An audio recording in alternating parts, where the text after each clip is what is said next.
Okay, this video is called Why is Iron So, darn dangerous? And this is Iron Overload Part 2. So we start out here with a beautiful painting called Apple Trees in Bloom by Egbert, and we're going to talk about why does excessive iron cause people to die? And it's a major contributor to dementia and death. So just a couple little fun things. First song I'll recommend for spring is Vivaldi's Four Seasons, the spring part of that. I also recommend Get Your Vitamin D from the Sunshine. Here's a quote from Martin Luther.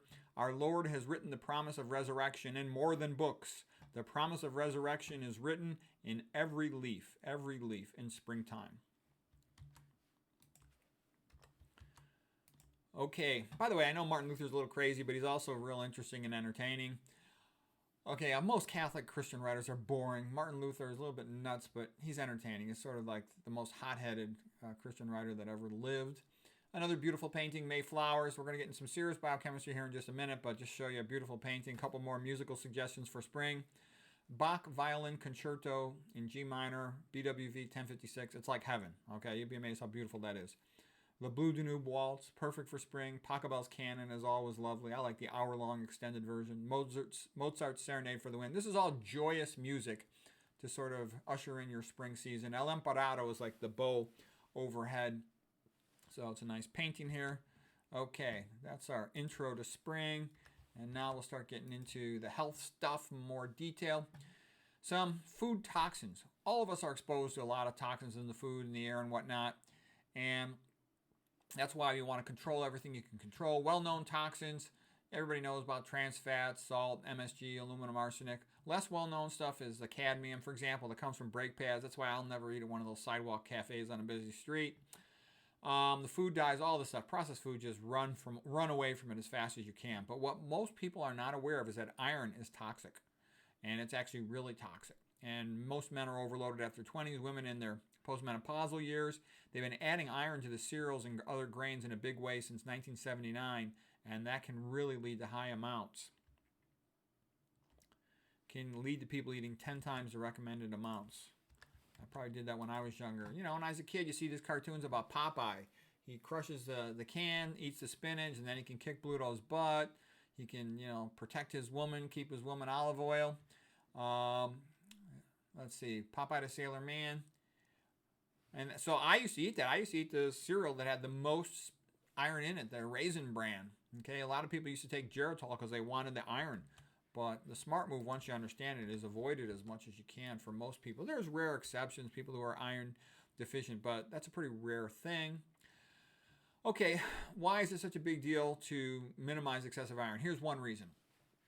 Iron is needed by bacteria to grow. If you have an egg, the eggshell is permeable, but there's no iron in the egg white. And because of that, the bacteria cannot grow through the egg white and get to the egg yolk and kill the chicken, the baby chicken in there. So what I'm trying to say is in humans, we do the same thing. We sequester iron. We've got iron storage mechanisms to prevent bacteria from growing in our blood. There's dormant bacteria in your blood, I guarantee it. But we keep them under control by sequestering iron. And the same idea is, imagine this man wanted to walk across the desert. He can't go very far because there's no water. And it's the same thing for bacteria. It can't get too far without free iron being available. Now here's a nice metaphor of the good knight playing chess with death. And we all play chess with death in terms of figuring out what we need to do to stay alive. And this is from the movie Seven Seal by Ingrid Bergman. It's a good movie. It's not a great movie, but it's a good movie. Okay, and then here, my kid saw that painting, and it gave him an idea, and he drew this. I thought the kid did a pretty good job. So we got it like a story for him. Here's the hourglass as our time is running out. Here's the grim reaper of death. And here's all of us trying to, keep going in the game as long as we can. Body iron storage correlates with leukocyte telomere length. The higher the serum ferritin, the more the telomeres are destroyed and the person dies, okay? So the higher your serum ferritin, the sooner you die.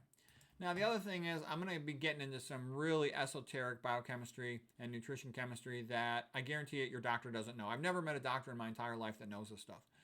And that's why I want to show you all these books. This was the best book for introduction to atherosclerosis. It's a great book. This guy deserves a Nobel Prize, Gregory Slube, best atherosclerosis researcher in the world. He's a pathologist, and it's funny that pathologists are the ones who know the most about atherosclerosis because they tell the truth. They look at it under a microscope. Whereas most of the other docs, they're bullshitting, trying to sell statins or some other drugs.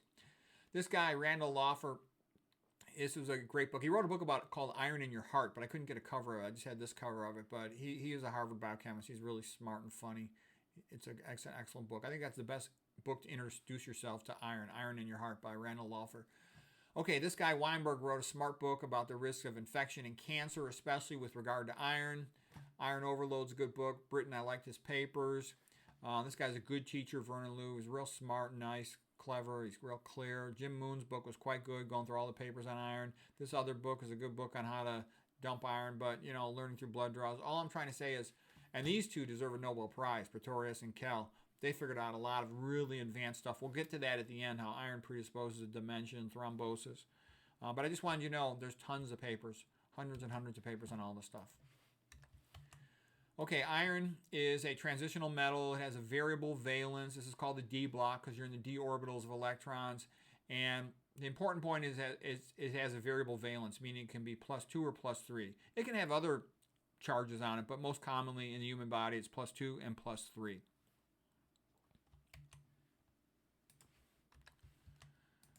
Okay, in the hemoglobin, this is called a protoporphyrin, the big molecule around it. Iron sits right there in the middle, and that's what attaches to oxygen.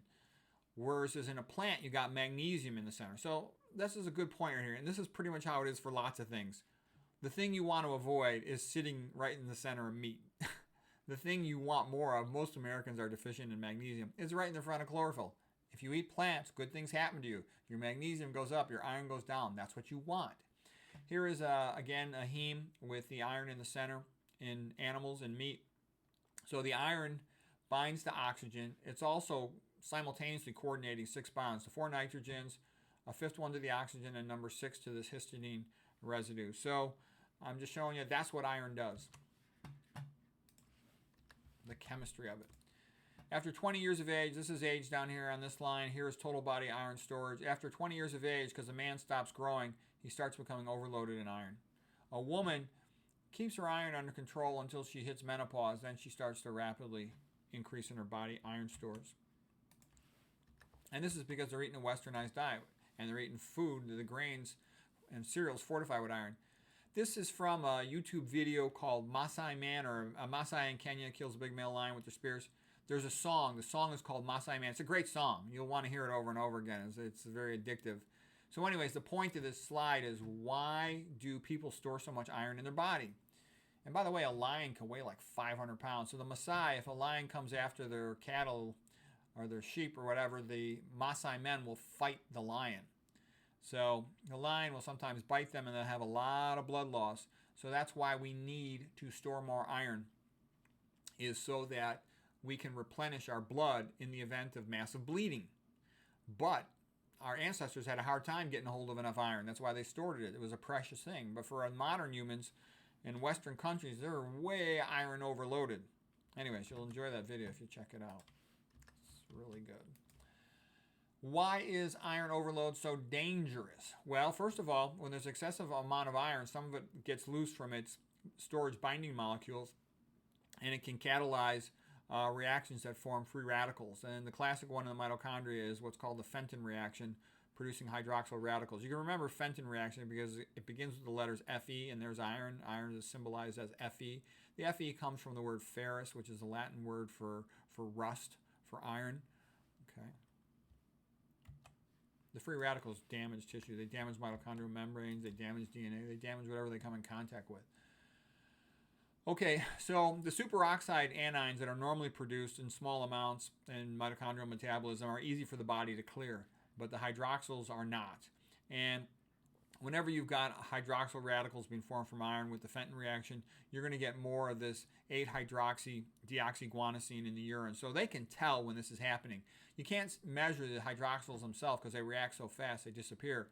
But you can pick up this 8-OH deoxyguanosine in the urine pretty easily. So we can tell when it's happening. And that's another curve. This is serum ferritin. The higher the serum ferritin, the more of this 8-hydroxy-deoxyguanosine you're going to have in the urine. Okay, so it starts doing things to the red blood cells. Here's a normal red blood cell with a discoid shape and indented center. That's what it looks like. Here's a normal clot. It'll have these little spaghetti-like strands. Again, normal spaghetti-like strands. Normal red blood cells with a little central pallor, a little less than 1/3 the diameter of the red cell. But when you start having high amounts of free iron, they will cause oxidative stress that distorts the plasma membrane of the red blood cell, and it'll distort its shape, and it'll become, for example, this would be a teardrop-shaped red blood cell instead of discoid like up here. And the clots become abnormal. Instead of being like a bunch of pieces of spaghetti, you get these thick blobs, and those are called matted clots or dense matted deposits. It's abnormal clotting, and the reason for that is it transforms the fibrinogen molecules into what's called an amyloid type molecule, and where they switch their secondary protein structure from being alpha helix to being beta pleated sheet. We'll talk about that much later in the lecture, but I'm just making the point. Excessive iron distorts the shape of red blood cells and makes clots more irregular and more difficult to dissolve, more difficult to lyse, more difficult to reopen a blood vessel. So here's this is something called Ferrous Redox cycling, and you need to know this if you want to understand iron. When iron gets free from the binding molecules that are normally holding it in the blood or inside a cell, it'll start to autocatalyze these reactions. It'll cycle back and forth between Fe2 plus Fe3 plus Fe2 plus Fe3 plus. And it will then cause these oxygens to take on free radicals, and you'll produce these hydroxyl radicals that are like bouncing a Super Bowl inside of a china shop, just breaking stuff left and right. And that's why iron is so dangerous. In the process of doing this, it'll increase the risk of cancer. It'll increase the risk of DNA damage. It'll increase the risk of lipid peroxidation damage to membranes. And here's a painting that pretty much symbolizes what it does. This Ed Weinberg guy, he's a PhD researcher who came up with this metaphor. He says, iron is like a fire.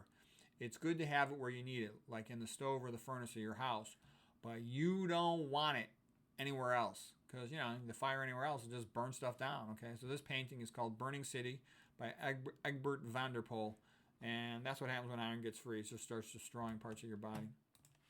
And that happens when you get excessive amounts, because the storage proteins start leaking iron to have it become free.